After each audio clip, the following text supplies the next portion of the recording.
Magalhães, ginecologista do Centro Eva, e estou aqui hoje com a doutora Viviane Mello, que é a nossa endocrinologista. Bom, gente, o tema de hoje ele não é especificamente da minha área. Hoje é a vez de Vivi conversar com a gente e expor, porque o tema de hoje é síndrome metabólica.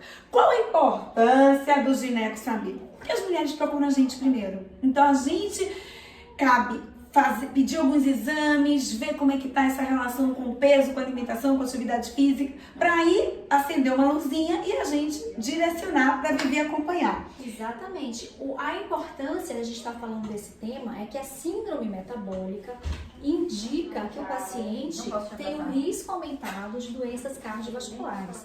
Por que a gente está vindo falar desse tema? Que a gente sabe que no consultório da gineco, ela sempre alerta os pacientes para diminuir o peso. Síndrome metabólica, gente, é quando a paciente tem obesidade, hipertensão, dislipidemia, resistência insulínica, e isso tudo somado vai levar a um aumento do risco de morte, porque aumenta a incidência dessas patologias, do infarto, das doenças cardiovasculares. Então, como é que a gente dá um diagnóstico de síndrome metabólica? Quando a paciente tem a pressão arterial maior que 14/90, tem o IMC maior que 30, que é a obesidade, o triglicerídeo maior que 150, o HDL colesterol, que é o colesterol bom, menor que 35, e quando a paciente tem intolerância à glicose, resistência insulínica. O que é resistência insulínica e intolerância à glicose? Quando a gente ingere açúcar, o nosso pâncreas libera insulina. Só que às vezes a gente ingere uma quantidade tão elevada que ele começa a liberar cada vez mais insulina. Com o tempo, essa quantidade continua elevada e o pâncreas continua secretando cada vez mais insulina.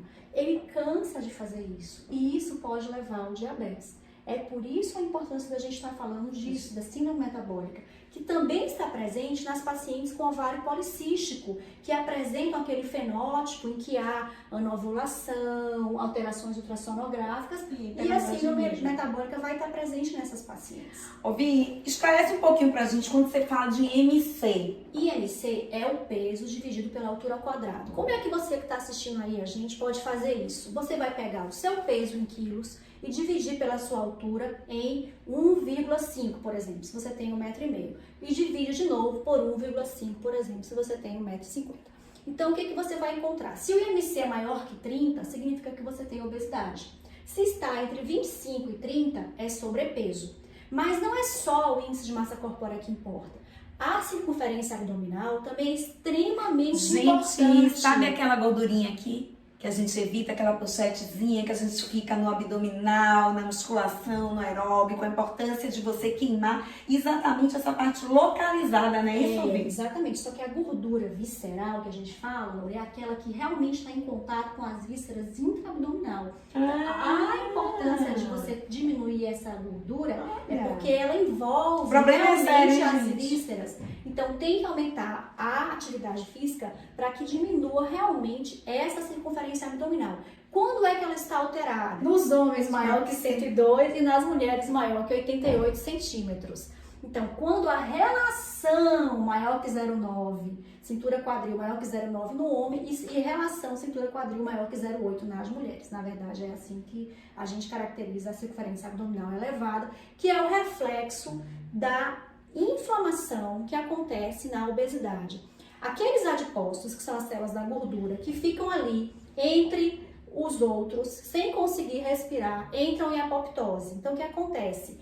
Eles liberam citocinas, TNF-alfa e L6, que vão levando a esse aumento da glicose ao longo do tempo e que vão sobrecarregando os receptores de insulina e vai levando a dislipidemia, obesidade, colesterol elevado, triglicerídeo diminuído, elevado com HDL colesterol, certo?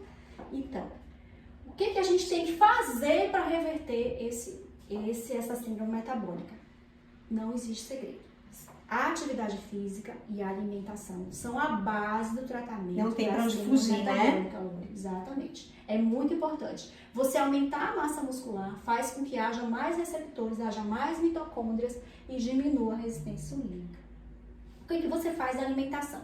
Diminui a ingesta de carboidratos e aumenta a quantidade de fibras, para que você consiga reduzir a carga glicêmica e o índice glicêmico dos alimentos também deve ser considerado, certo?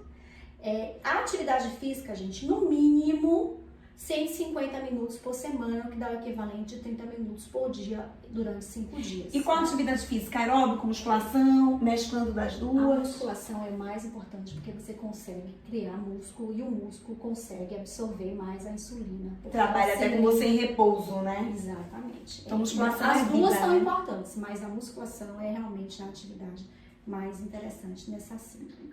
E tem alguma orientação maior para dieta, Vivi? É a redução de calorias. Então, assim, você habitualmente, a primeira coisa que tem que fazer quando você vai no profissional, ele vai tentar identificar onde é que estão seus erros alimentares, né?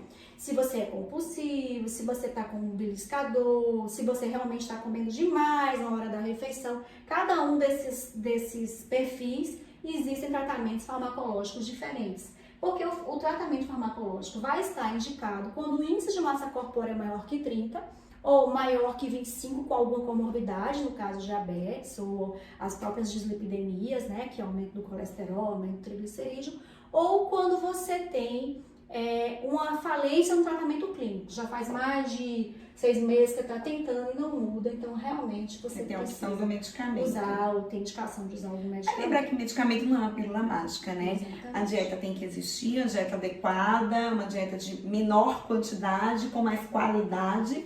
E também a atividade física. A atividade física é remédio, tem que inserir mesmo na rotina, né? Isso. Ou começando o seu dia, ou terminando o seu dia. Mas tem que fazer parte do nosso dia a dia, né? Exatamente, não.